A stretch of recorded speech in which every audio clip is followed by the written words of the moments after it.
question toujours un peu difficile, à laquelle il est toujours un peu difficile de répondre parce qu'on peut tomber assez facilement dans le French bashing, alors que je pense au contraire, les retards peuvent être des chances si on a pris conscience qu'on était en retard. En réalité, quand on regarde les différentes études, il y en a eu nombreuses au cours du dernier trimestre 2014, ce qui prouve d'ailleurs que le sujet est d'actualité. Il y a une mise en évidence d'un paradoxe français. Le paradoxe, il est le suivant.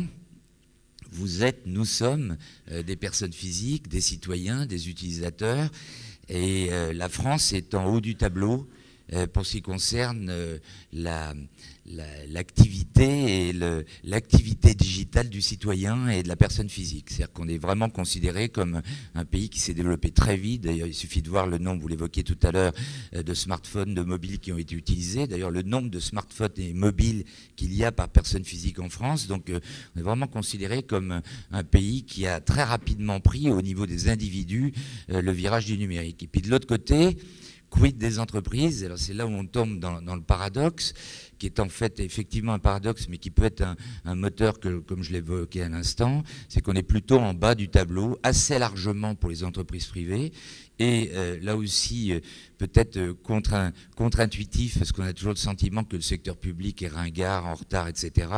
Il y a une étude récente qui a été menée par l'ONU et qui classe assez bien l'État français, je crois, à la 3e ou 4e place sur un panel d'une cinquantaine de pays en matière de e-citizen, de e-administration et de digitalisation.